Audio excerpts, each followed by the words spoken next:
Salut les cinéphiles, bonjour, bonsoir à tous, bienvenue dans Cinéma sur NRTV. Pour ce mois de novembre, riche et garni, il y a beaucoup de films à voir en salle. On vous a fait une petite sélection des derniers films qui sont donc à voir sur grand écran. On va en débattre aujourd'hui avec mes deux compères de toujours, Patrick et Thibaut. Salut les gars, salut Patrick. Salut, j'aime beaucoup riche et garni, je trouve ça assez joli. Mais c'est assez vrai, non? Ah oui, c'est bien. Franchement, bel automne Thibaut. Bel automne Alexandre. Voilà, bel automne garni. Ouais. Oui, il a fallu faire des choix, effectivement, il y avait pas mal de sorties. Il y a des intéressantes et des moins intéressantes. Alors, a-t-on fait les bons choix?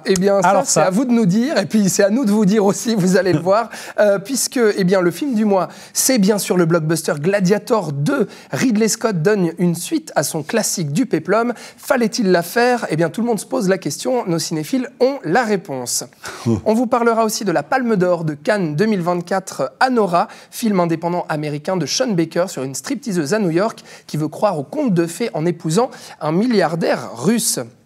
Et puis, on terminera en France avec un film d'animation, La plus précieuse des marchandises, nouveau film du réalisateur Michel Hazanavicius, oscarisé pour The Artist. Durant la Deuxième Guerre mondiale, un couple de bûcherons accueille un nouveau-né lâché d'un train. Le film sera à voir dans les salles romandes dès le 23 novembre. Et puis, bien entendu, l'actu ciné aussi. On parlera notamment d'une bande-annonce qui vient de sortir et puis d'un film qui cartonne en salle. L'agenda de Patrick. Et puis, vos coups de cœur, messieurs, en fin d'émission.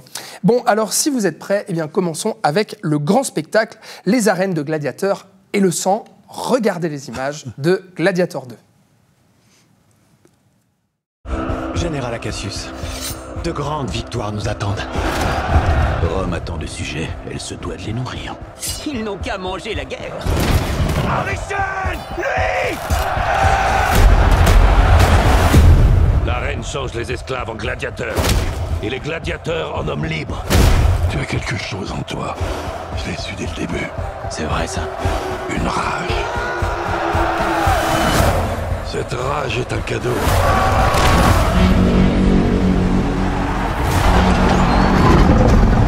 Ne pensez qu'à une chose! Survivre! Voilà, un rhinocéros dans une arène.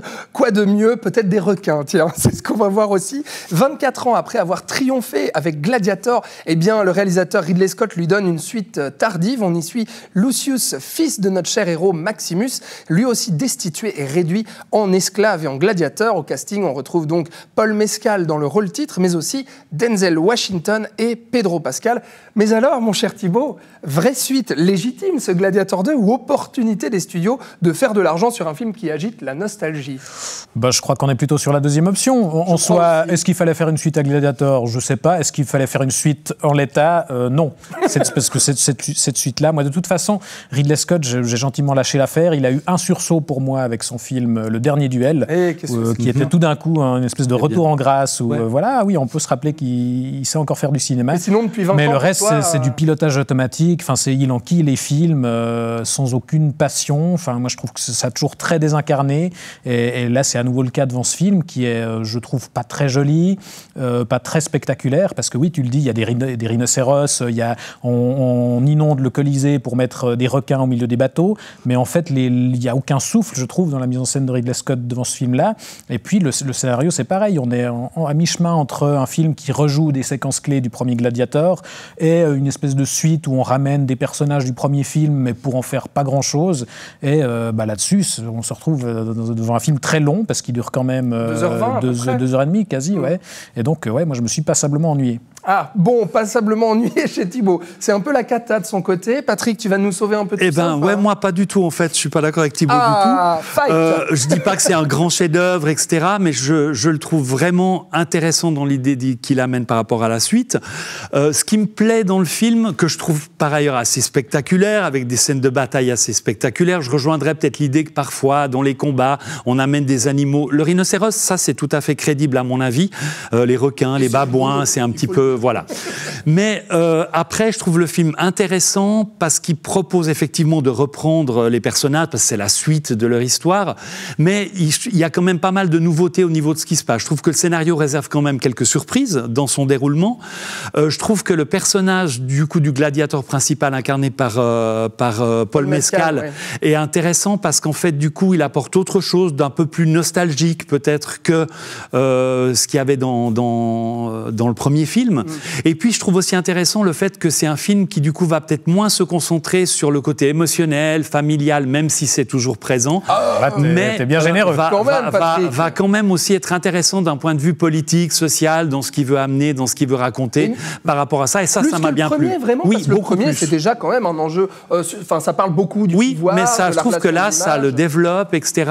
Puis par rapport à Rome et tout ça, je trouve ça intéressant. Et puis moi, je trouve qu'il y a un souffle épique quand même dans le film, dans certaines séquences. Enfin, moi, j'étais devant un bon grand spectacle, sans que ça me transcende puis que ça soit complètement nouveau, mais un bon grand spectacle. Bon, Thibaut n'est pas d'accord du tout. Hein. Non, pour le coup, je suis pas du tout d'accord avec cette idée que le film soit moins dans l'émotionnel que le précédent, parce que pour moi, c'est ça qui le plombe énormément. Des moments, j'ai l'impression d'être devant les feux de l'amour, quoi, avec des discussions, des scènes de dialogue qui s'enchaînent et qui tirent en longueur, et où on répète 15 fois les enjeux. Oui, mais tu comprends, c'est le fils de machin, et moi-même, j'ai mon compagnon qui est impliqué dans le truc, et oulala, comment ça va se passer. Puis avec ces deux débiles qu'on voit à l'écran, qui sont les nouveaux empereurs de ce film-là, parce qu'on a droit à des jumeaux ce coup-ci, qui sont des personnages, mais absolument catastrophiques. C'est vraiment les deux gogoles. C'est vrai que par rapport au personnage incarné par Joaquin Phoenix dans le premier, on est dans quelque chose de beaucoup plus caricatural. Ah bah là, oui. En plus, ils sont deux ce coup-ci. Effectivement.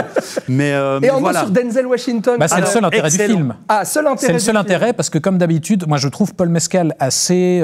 Enfin, pas très bon dans ce film-là, mais en même temps, son personnage n'aide pas. Par contre, Denzel Washington, voilà, il est là, et pour moi, ça reste l'incarnation de la classe absolue, et il est là, je suis cool. Voilà, alors son personnage n'est pas forcément très bien écrit pour autant, mais il fonctionne là-dedans, c'est celui qui s'en sort le mieux. Moi, Patrick, je suis à mi-chemin entre vous deux. Je sais. Que moi, j'entends tout ce que dit Thibaut, je suis assez d'accord, si ce n'est qu'il y a quand même quelques bagarres qui, moi, je trouve, font quand même le travail, notamment dans l'arène, qui arrivent à assurer un minimum de spectacle. Mais surtout, moi, ce que j'aime un peu dans ces jeux de pouvoir, c'est l'aspect grotesque et bouffonnerie, en fait, où on sent que Ridley Scott s'amuse un peu à malmener toutes ces figures politiques qui font penser à aujourd'hui aussi. Et Denzel Washington, c'est une figure politique qui va avoir un parcours intéressant. Hein. Ben oui, puis tout le film a ces questionnements politiques qui, du coup, font quand même sens un peu par rapport à certaines choses actuellement. Je pense que il y a quelque chose qui va vraiment rebondir sur ce qu'on vit et ce genre de choses-là, qui peut en tout cas poser quelques questions assez intéressantes.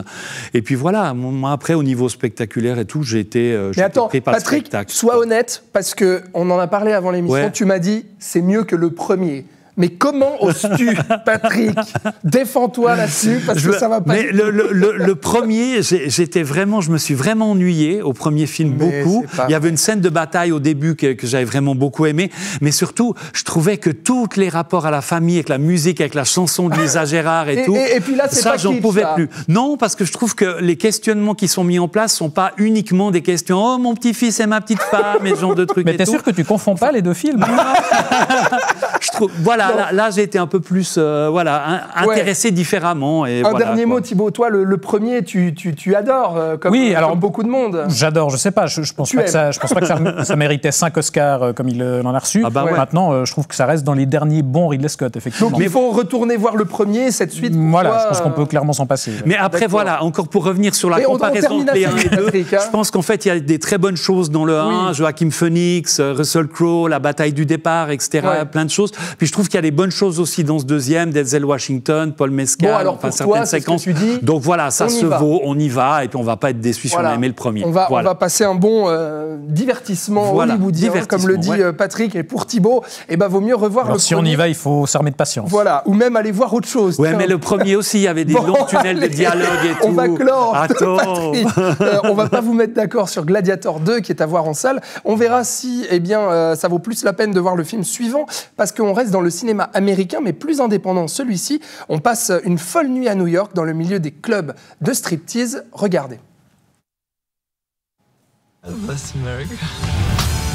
А ты работаешь вне клуба? Not too shabby. What do you do to get all this? I'm a really big drug dealer. Oh, really? You trust me? No. Welcome to Vegas! If I get married to an American, I wouldn't have to go back to Russia. You want me to be your little wifey?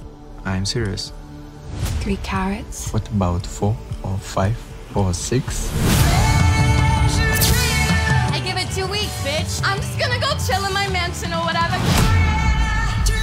Ты что делаешь? Прям себе можно вот так в мой дом ходить? Нанялся на какой-то проститутке? What? This is not a real marriage. We're getting in annulled and you have no say in it.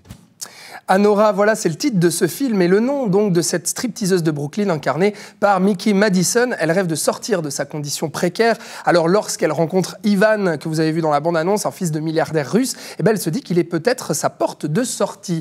Palme d'or à Cannes et première vraie reconnaissance internationale pour l'américain Sean Baker, dont c'est tout de même le 8e film, mais qui était encore peu connu jusqu'ici. Eh bien, il s'intéresse, Sean Baker, au laissé-pour-compte de l'Amérique et souvent aux travailleurs et travailleuses du sexe avec beaucoup de tendresse et d'humour. Personnellement, j'adore absolument ce film, mais est-ce le cas de Patrick? Moi, j'ai bien aimé ce dont tu parles, c'est-à-dire que le film, il va, mais dans sa dernière partie, vraiment traiter ce sujet des différences sociales, des laissés-pour-compte, du système et ce genre de choses-là. Et là, le film devient vraiment très fort dans cette dernière partie, très émouvant. Et puis, du coup, là, ça m'a vraiment, vraiment pris. Après, il faut y arriver, parce que le film, il fait une certaine durée. Ce qui m'a beaucoup plu dans le film aussi, parce que dans l'ensemble, ça m'a quand même beaucoup plu. Il y a une énergie dans la réalisation, au départ surtout, qui est vraiment assez dingue, parce qu'on est entraîné dans ces clubs de striptease durant la nuit. Enfin, ils sont là, ils s'éclatent, ils font la fête, ils prennent de la drogue. Enfin, c'est, voilà. Et puis ça, c'est assez intéressant. Il y a une partie centrale qui est assez amusante dans le traitement de la violence, dans la façon de traiter une certaine violence. On est proche des frères Cohen ou de Tarantino. Ou de Tarantino, ce genre de choses-là qui m'a bien plu aussi. Je trouve l'interprétation remarquable et le rôle principal, elle est absolument charmante et craquante et vraiment excellente. Maintenant, voilà, moi, j'ai pendant une bonne partie du film eu assez peu d'attachement par rapport au personnage. Je ne sais pas si c'est la priorité principale, finalement, du réalisateur, mais c'était déjà le cas pour moi dans les films précédents. Florida Project, qui m'a un peu ennuyé, où je suis resté un peu à distance. Et en fait, c'était un peu pareil sur ce film-là, si ce n'est à travers l'énergie, l'humour, et au final, où j'ai vraiment été cueilli, quoi. Mais comment c'est possible de rester à distance de Sean Baker, Mais je ne sais pas, mon cher Alexandre. Bon, Thibaut, c'est une belle palme d'or.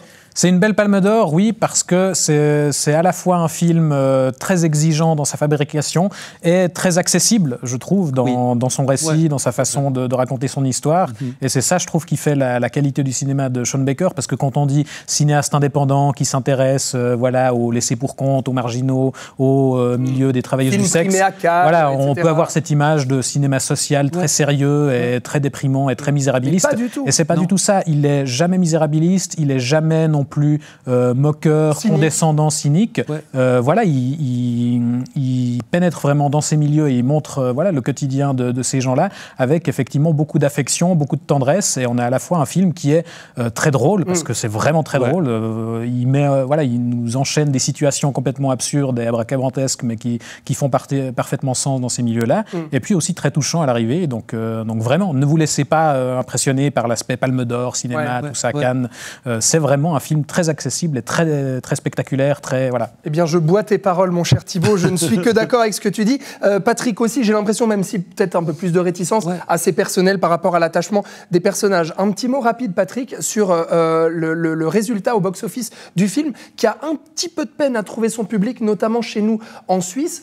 On l'explique par quoi? Par le fait qu'il y ait une énorme concurrence en ce moment au cinéma, par le fait que le casting et le réalisateur sont inconnus, par le fait qu'on parle des striptease, c'est quoi? Je pense que c'est effectivement plusieurs de ces choses-là. Je pense qu'effectivement, il y a le fait qu'il n'y a pas d'acteur connu, ni non plus le réalisateur n'est pas connu. La Palme d'Or n'aura peut-être pas suffi cette fois-là, sachant aussi qu'il y a deux films qui ont plutôt bien marché, surtout le film iranien de Rasoulov, et puis Emilia Pérez un peu moins, mais aussi qui avait quand même un réalisateur derrière, et peut-être que celui-là, il vient tout d'un coup juste après. Donc ça fait peut-être, il y a l'effet peut-être encore un film de Cannes. Ah oui. Je sais pas. Il y a l'histoire de Souleymane aussi. Puis après, il y a L'amour ouf dont on va reparler. même l'histoire de Suleiman marche presque mieux que Anora, ce qui est étonnant, parce qu'Anora, c'est la Palme d'Or quand même.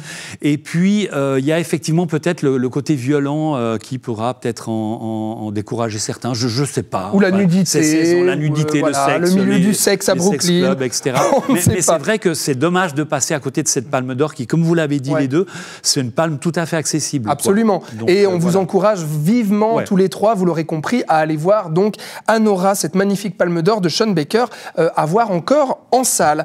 On reste à Cannes, mais avec un film français et de l'animation dans la froideur de l'hiver durant la Seconde Guerre mondiale en Pologne. Regardez.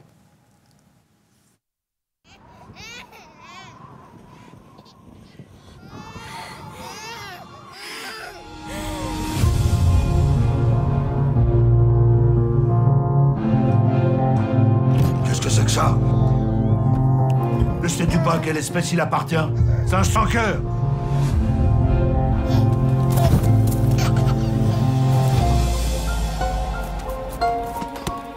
À mort les sans cœur!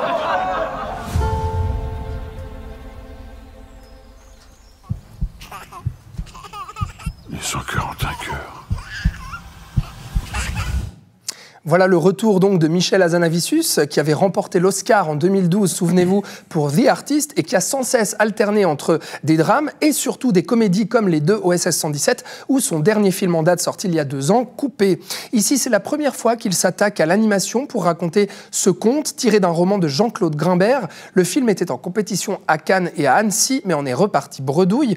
Qu'est-ce que ça vaut, Thibaut, ce premier film d'animation pour Michel Hazanavicius, qui est quelqu'un qu'on aime beaucoup ici? Oui, c'est très réussi. Moi, ce que je trouve intéressant chez ce cinéaste, c'est qu'il passe par des projets très différents, tu l'as dit. C'est son premier film d'animation, mais faut le préciser, c'est lui qui a dessiné les personnages de base, qui a fait les croquis préparatoires. Il fait du dessin pour tous ses films, pour storyboarder les séquences, etc.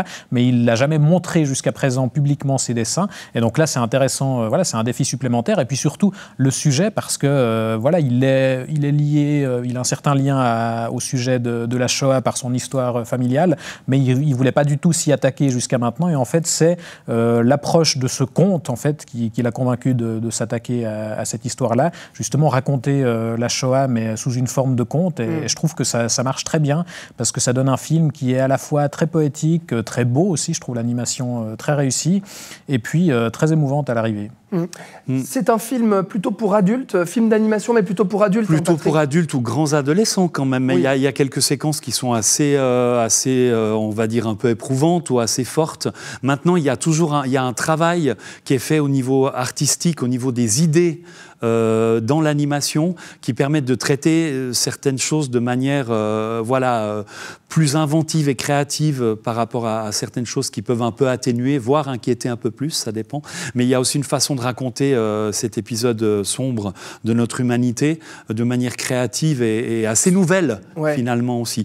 C'est aussi un film qui a, en dehors des aspects durs, qui a aussi beaucoup d'humanité à travers le discours, à travers ce qui fait vraiment écho par rapport notamment à le bûcheron et ce bébé, c'est assez joli. Et ça, c'est très fort. Et il y a aussi quelque chose qui est magnifique, c'est les voix. Les voix sont incroyables. Le narrateur, c'est Jean-Louis Trintignant. Avant qu'il décède, il avait déjà enregistré les voix. Et il y a Dominique Blanc de la Comédie Française, Grégory Gadebois, Bruno Podalides, qui est aussi de la Comédie Française. Enfin, le casting vocal est magnifique. La musique aussi est splendide. Donc, c'est un très, très beau film. Et puis, plein d'humanité. Ça, c'est très important. Très beau film pour Patrick. Moi, je vous avoue ne pas avoir été très séduit par l'animation, mais ça, c'est assez personnel. Au-delà de ça, je trouve quand même le film assez plombant. Le sujet l'est déjà, mais en même temps, c'est quand même c'est dur, quoi. Mais il arrive d'une part à prendre ça de manière assez intelligente, c'est que c'était déjà quelque chose qui était présent dans le roman, mais par exemple, on prononce jamais les mots nazis, juifs. Il y a quand même une approche un peu détournée. Il est sans cœur. Voilà, exactement. Et puis, il y a quand même sur l'évolution du récit et sur la fin, une petite lumière, un peu d'espoir qui émerge, et sa volonté, c'est vraiment de rendre hommage, comme il le dit, aux justes. Donc les personnes qui font il y a des moments, là, la Shoah, on l'aborde frontalement. Il y a des moments Oui, mais même avec dans le dessin et tout mais avec un traitement qui n'est pas forcément plus léger, mais il y a une recherche au niveau de la façon de raconter ça. Et puis je rejoins Thibaut dans le fait que je trouve que le film a aussi une part très lumineuse, parce qu'il y a beaucoup de moments de tendresse ou d'amour simplement qui sont dans le film et qui du coup racontent aussi autre chose et nous emmènent ailleurs que dans quelque chose qui serait purement sombre, etc. Et tout. Donc on l'aura compris, pour Patrick... Pour moi, c'est un immense coup de cœur, il faut y aller. Coup de cœur pour Patrick, et puis Thibaut plus soi. Effectivement, beaucoup aimé ce film aussi, et ce qui est un petit peu moins mon cas, mais Patrick et Thibaut vous conseillent en tout cas d'aller vous faire votre propre avis dès le 23 novembre, notez bien la date, en salle, donc en Suisse romande. Voilà pour le débat ciné, et je vous propose, messieurs, qu'on passe tout de suite aux news du mois. Voici l'actu ciné.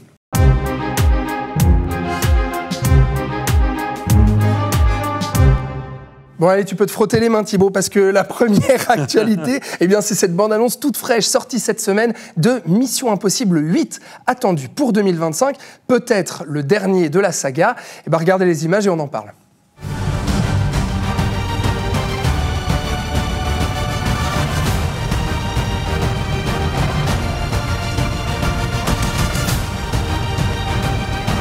You've always been on the right side, brother. I have no regrets. Neither should you.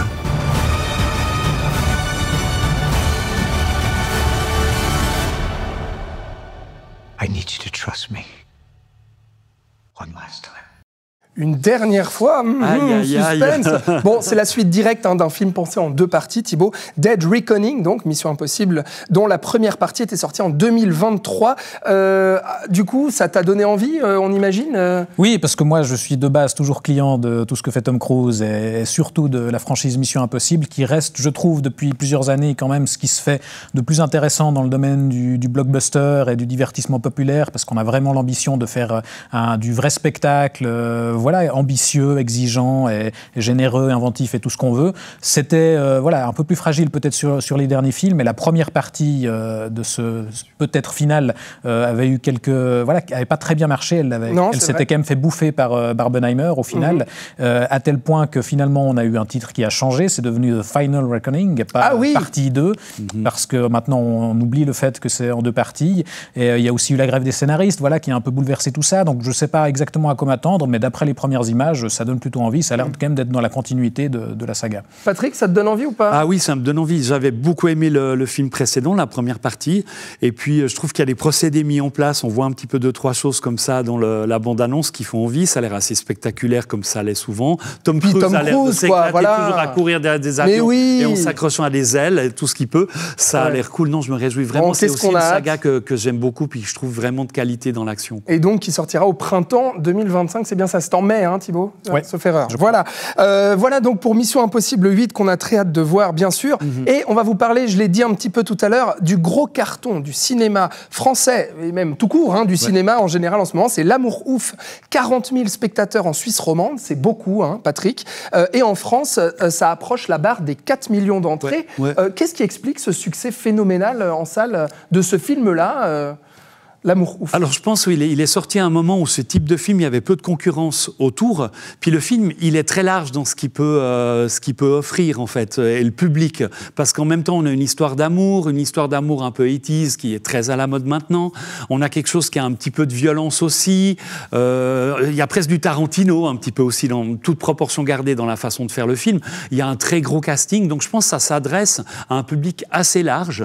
Et du coup, il y a beaucoup de gens qui peuvent et qui sont intéressés par ce film-là. Puis il y a un casting énorme, donc du coup on se dit on y va. Puis il n'y avait pas tant de films que ça qui proposaient un peu d'action, quelque chose en même temps divertissant. Toi, tu aimes le film, toi Moyen. Ah, moyen, oulala moyen, un petit peu moyen. Oh, alors Patrick, je ne te donne plus la parole.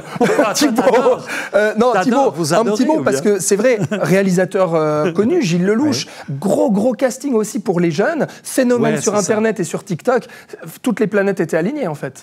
Ouais, il y avait tout, et puis effectivement, je pense pense que dans une certaine partie du public, il y a peut-être une tendance à être un peu méfiant du cinéma français, puis à faire peut-être quelques raccourcis, de se dire, bon, le cinéma français égale cinéma d'auteur, un peu chiant, un peu long. Mais alors, pas cette année. C'est pas ça cette année, justement, parce qu'avec un petit truc en plus, c'est Monte Cristo. J'y venais, Patrick. Justement, cette année, on a eu plein de propositions qui allaient à l'encontre de cette image-là. Le Comte de Monte Cristo, où on avait du vrai blockbuster, là aussi très ambitieux, un petit truc en plus, la vraie comédie populaire. Et puis là, on a effectivement un film de cinéma avec une vraie ambition, plein de références, et effectivement qui mixe tout un tas de choses qui peuvent parler à plein de publics différents. Donc, et que tu aimes beaucoup comme moi, Thibaut. Oui, et auquel je trouve des limites, parce que voilà, dans ses ambitions, aussi, Gilles Lelouch trébuche un peu par moment, mais il y a une vraie envie qui fait plaisir. Oui, et ça fait plaisir de voir un film comme ça qui marche autant et qui trouve son public. Donc continuez à le plébisciter. Dites-nous aussi en commentaire sur les réseaux sociaux si vous avez vu et si vous avez aimé L'Amour ouf ou non. Patrick, les petites fiches. Voici l'agenda de Patrick.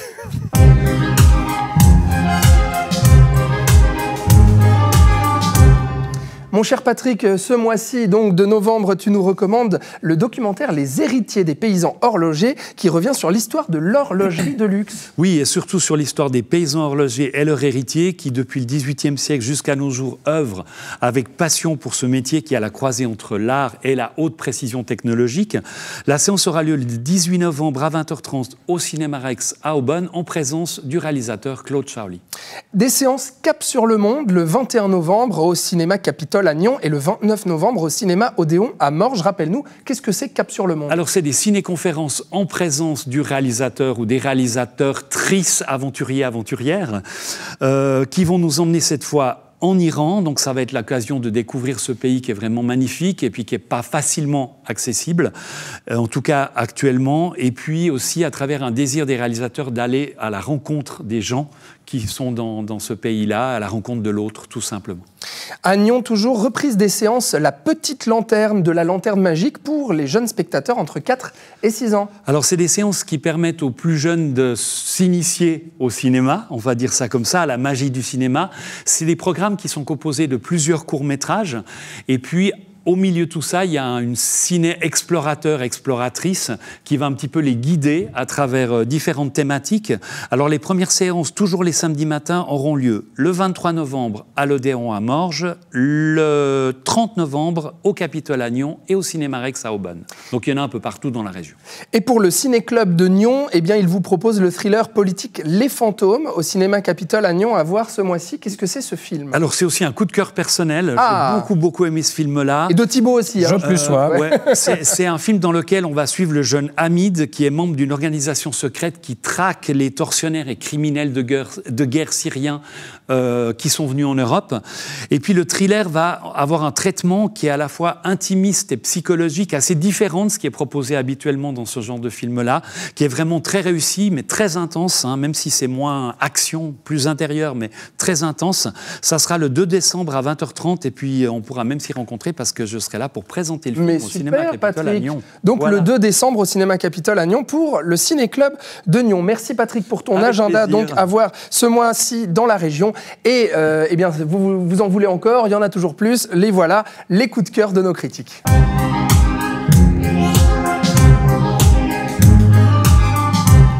Et Thibaut, je le disais en introduction, automne riche et garni, plein de très très bons films et du coup plein de très beaux coups de cœur, à commencer par The Substance de Coralie Farja, qui est à voir en salle en ce moment même. Qu'est-ce que c'est que ce film qui fait beaucoup parler de lui, hein? Oui, qui fait beaucoup parler de lui parce que c'est un film très extrême, c'est vraiment un film d'excès. On suit Demi Moore qui joue un rôle pas si éloigné de sa vraie personnalité, c'est-à-dire qu'elle joue une ancienne gloire de Hollywood qui est malheureusement devenue vieille, ou en tout cas trop vieille pour les studios, et donc elle survit en animant une émission d'aérobic jusqu'au jour où on la vire, parce que là aussi on veut la remplacer par une plus jeune, et donc elle va recourir à une mystérieuse substance qui va lui permettre de se cloner et d'obtenir une version plus jeune, plus belle, plus idéale d'elle-même, et donc on va suivre un petit peu comme ça la cohabitation entre ces deux personnalités dans une espèce de relecture de Dorian Gray, mais dans un film très excessif, très gore aussi. Ouais, très gore, très trash. On explore vraiment le corps humain dans tous les sens. C'est le cas de le dire. Et c'est ultra jouissif parce qu'on a un film qui assume justement d'être une expérience très radicale, très outrancière. On est dans de la vraie satire qui y va, et c'est super. Et c'est super. Voilà. Prix du scénario, ça aurait mérité un prix de la mise en scène, je trouve. Ouais. Ça aurait plus prix du scénario à Cannes. Le prix de la mise en scène que du scénario.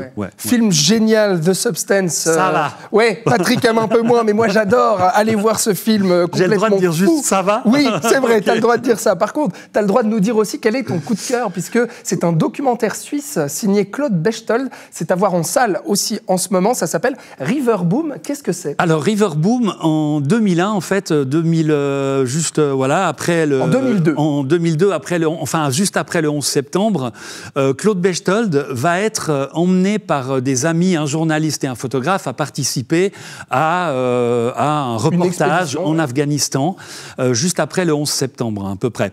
Et en fait, il va filmer des choses, etc. Mais ensuite, il va perdre ses bobines et il va les retrouver il y a quelques années de ça et se dire, mais peut-être qu'on peut faire quelque chose. Et donc, il va prendre ce matériel-là et en fait, nous faire un voyage en Afghanistan à cette époque-là, mais en le traitant de manière tout à fait différente du documentaire de guerre ou de pays sous un joug, etc. C'est très drôle. Et c'est traité de manière assez humoristique parfois, très touchante aussi. La fin m'a vraiment bouleversé. Et puis, il y a de la musique rock, enfin des choses comme ça. C'est très dynamique, très tout public. C'est un film de potes un peu. Et il y a ce côté aussi film, road movie de potes, effectivement, qui se retrouvent dans des situations... Vraiment les touristes en Afghanistan. Oui, c'est ça. Etc. et tout, avec quand même des dangers par moments aussi, donc des choses là, puis des moments on se dit mais mon Dieu, ils sont complètement fous, qu'est-ce qu'ils font? Donc c'est vraiment un super doc à voir qui est en même temps aussi très divertissant, très amusant à découvrir, c'est très réussi. Je suis complètement d'accord avec toi, mon cher Patrick, et Thibaut aussi. Un tout petit mot sur River Boom. Non, alors vraiment approche très originale, réussir à exploiter ces images-là qui ont 20 ans et puis à les rendre spectaculaires et ultra rythmées. C'est vraiment impeccable. Ça vaut la peine. En fait, il a le droit de dire quelque chose sur River. Parce que moi, je suis plus synthétique. Mais oui, Patrick, parce qu'on n'est pas sur du débat, on est sur du coup de cœur. Alors du coup, voilà. Je vous embête. Et puis, il faut juste dire que River Boom, donc il y a sans doute encore plein de séances en présence du réalisateur ou d'un des protagonistes un peu partout. Donc, regardez vos agendas de vos cinémas et puis ça vaut la peine, effectivement. Et on terminera cette émission avec mon coup de cœur. Puis qu'il y a un coup de cœur commun aussi disons-le. Juré numéro 2, c'est le nouveau film de Clint Eastwood qui est à voir en salle. Et oui, Clint Eastwood qui est de retour à 94 ans. Il signe encore un grand film de procès sur la morale, la justice et la vérité avec Nicolas Hoult et Toni Collette au casting. Alors écoutez plutôt le pitch, Patrick, toi qui n'as pas encore vu le film. Ouais, mais tu me donnes pas tu me spoil non, pas, hein. Mais c'est le pitch, je te jure. C'est un homme qui est nommé pour être juré dans le procès d'un homme accusé d'homicide sur sa compagne. Sauf que ce gars-là, Nicolas Hoult, donc, il se rend compte qu'en fait, c'est lui qui pourrait potentiellement être le meurtrier. Alors que doit-il faire? Faut-il se dénoncer soi-même ou condamner un innocent? Bref, c'est un film parfaitement maîtrisé, dirigé, scénario en béton, casting incroyable, et on retrouve le grand classicisme d'Eastwood qui est toujours aussi passionnant aujourd'hui. C'est un grand film vraiment à voir. Très grand film de procès, absolument passionnant, d'une ambiguïté et d'une complexité qu'on voit rarement dans ce genre-là, donc vraiment à voir. Patrick. Je suis impatient. J'ai pas eu le temps, mais ça fait partie des films que je veux absolument voir, adorant Clint Eastwood en général. Bien sûr, on espère que vous aussi à la maison, ça vous aura donné envie. Plein de bons films à voir ce mois-ci, effectivement, même s'il y a eu du débat sur Gladiator 2, mais j'ai l'impression que le reste, il y a du cinéma. On a plébiscité beaucoup de choses, et si vous saviez, il y en a encore plein d'autres à voir, et peut-être chez vous aussi. Merci en tout cas Patrick et Thibaut. Avec plaisir, merci à toi. On se retrouve en décembre pour l'émission de Noël. Ouais, absolument. Avec plein de grosses sorties hollywoodiennes, là, rose bonbon pour Noël, ça va être super.